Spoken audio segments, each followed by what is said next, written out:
Grant Wood was born on February 13th, 1891. He grew up in Anamosa, Iowa with three other siblings. His dad died in 1901, causing his family to move from a rural area to the city.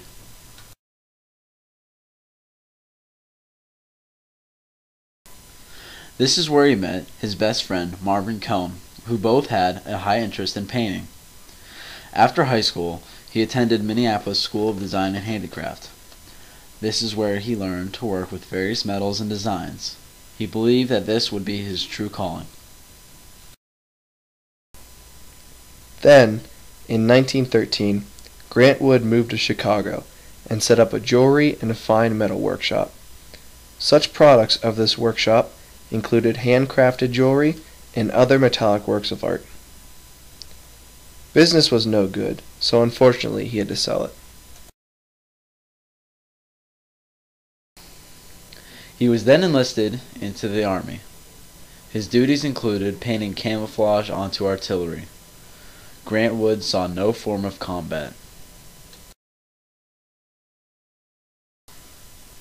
He came back from the Army in 1919 after his mother took ill. Returning to Cedar Rapids, he became a grammar school teacher. In 1919, his first exhibition was at Killian's department store, along with his longtime friend, Marvin Cohn.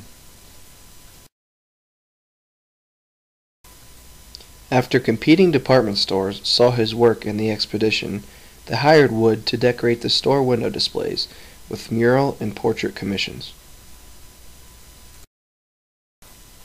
Afterward, he traveled to Paris to study at the Académie Julian, where he befriended many artists and adapted an impressionist style of painting.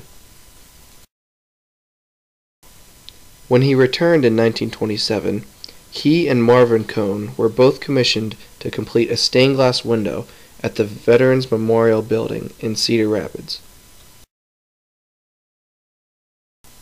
In 1927, Wood and Cohn traveled to Germany to manage the production of the stained glass window. The window includes a 16-foot Lady of Mourning and life-size soldiers from the Revolutionary War through World War II. Wood not only completed this work with the help of Cohn, but other experts while in Germany.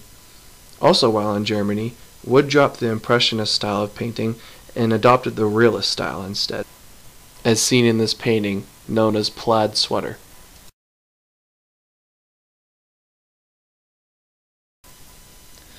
It was with this new style that he completed his most famous work, American Gothic, which features a man with a pitchfork and a woman. This piece became the icon of Grant Wood, much like Leonardo da Vinci's Mona Lisa.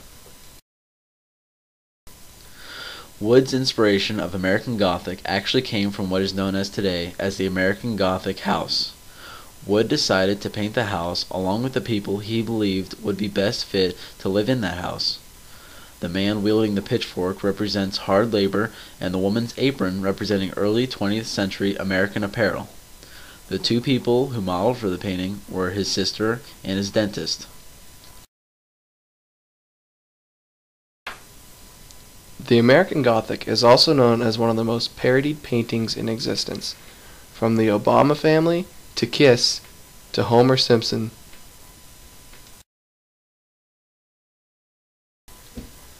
Grant Wood's use of realism in the American Gothic eventually led to regionalism. Regionalism is the artistic movement during the 1930s that shuns city life and heavily promotes America's countryside. At the peak of his career, due to the American Gothic, he got into the regionalism painting style. He was then, for the remainder of his career, commissioned to paint early childhood memories from his life on the farm. An argument had grown between Wood and the University of Iowa's art department, who rejected his regionalist pieces. Members who supported the trend argued that Wood's lectures and paintings were at best but outdated. Feeling betrayed by the department that he made famous, Wood requested a leave of absence in 1940. He then died 2 years later at the age of 51 from liver cancer, ending the life of a true American artist.